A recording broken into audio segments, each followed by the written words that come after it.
Everyone in this band has come and gone through Fleetwood Mac over the years. Mick Fleetwood turned 78 this year. For many years, he kept the darkest secrets of Fleetwood Mac hidden away. But now he's finally talking.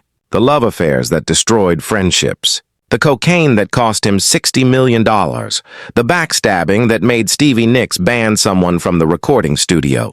In March 2025, something happened that shocked everyone. Mick and Lindsey Buckingham were back in the studio together. What they talked about wasn't just music. It was the truth about what really broke the band apart and why Stevie might never forgive him. Mick Fleetwood was born on June 24, 1947 in Redruth, Cornwall. His dad was a Royal Air Force wing commander, which meant Mick grew up in a world with lots of moving around and military rules. Even though he was born in peaceful England, his early years were anything but quiet. Just 2 years after World War II, Britain was still healing, and Mick's family was always being moved to new places. By the time Mick was 4, the family had moved to Egypt. For the next 6 years, they lived through big events like the Egyptian Revolution in 1952 and the Suez Crisis in 1956.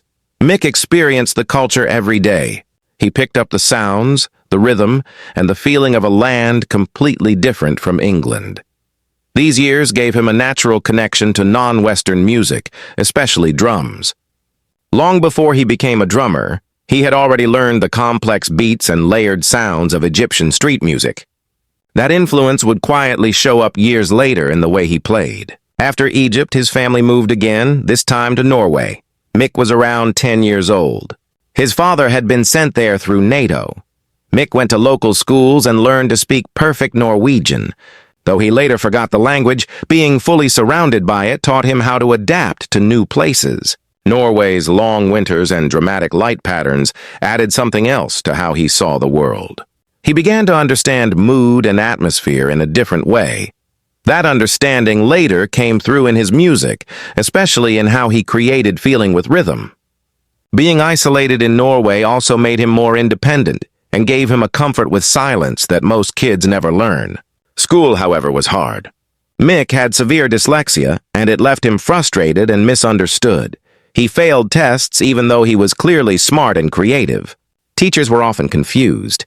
He knew the answers, but couldn't memorize anything the normal way. He once broke down crying under a tree, asking God to get him out of that place. At 13, his parents gave him a drum kit, a small set made by Gigster.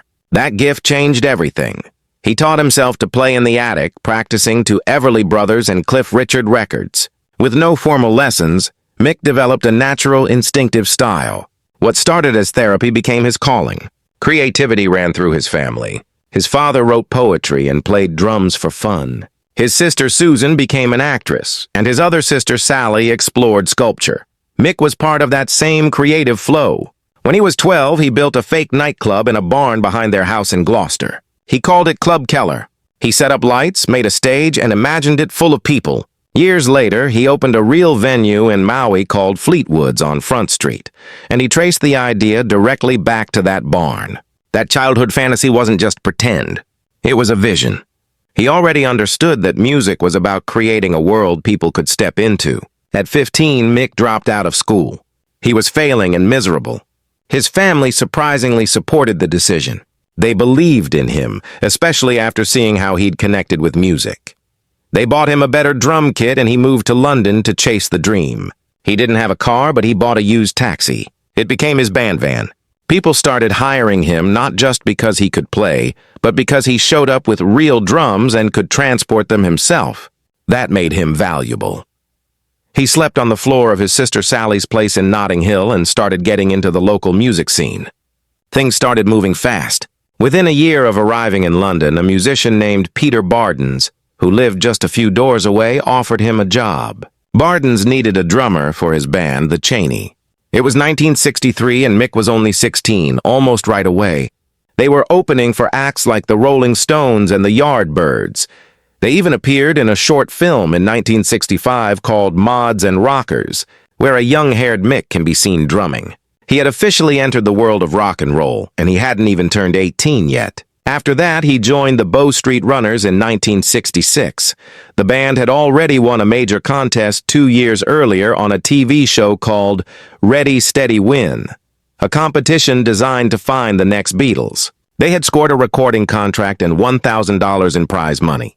Their single, I'm a Bow Street Runner, had sold over 20,000 copies. When Mick joined, they were still riding that success, but bad luck hit when they released a promising follow-up single that was expected to climb the charts. A workers' strike at the record pressing plant meant only a small number of copies were made. The song stalled and the momentum faded. For Mick, though, it was another step forward. Then came the turning point.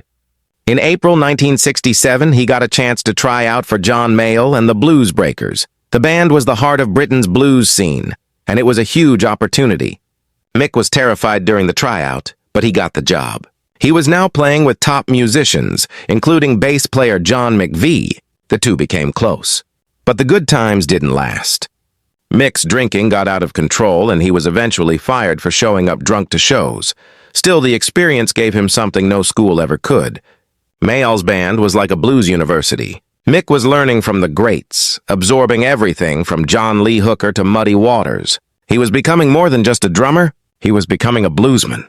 That firing ended up being the start of something much bigger. In April 1967, something small and unexpected changed music history forever. John Mayall gave Peter Green a bit of free studio time. Green used it to record 5 songs with Mick Fleetwood and John McVie. The 5th track was a simple instrumental. He named it Fleetwood Mac, almost as an afterthought. But that small track planted the seed for one of the biggest bands in the world. Green then formed a new group in July and named it Fleetwood Mac, hoping it would convince McVie to leave Mayall and join. At first, McVie said no. He wanted the stability of a steady paycheck.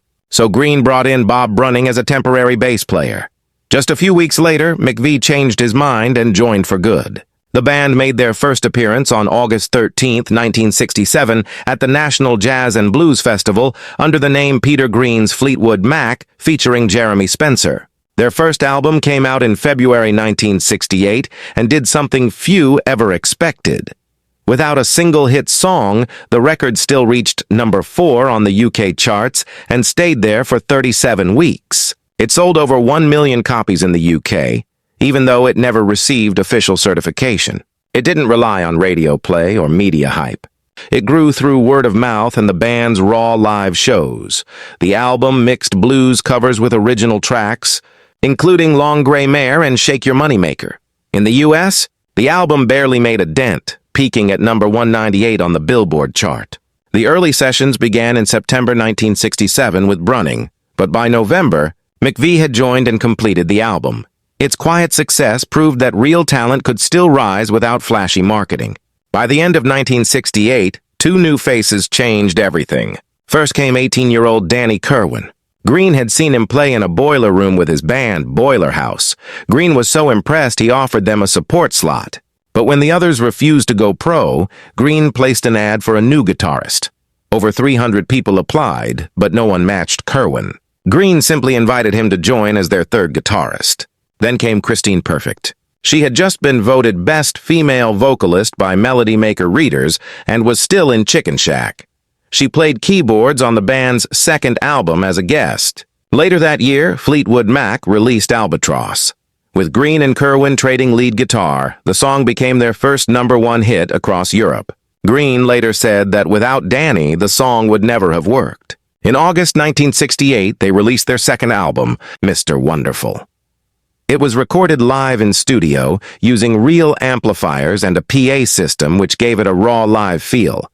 Christine Perfect also contributed keyboards even though she wasn't a full member yet.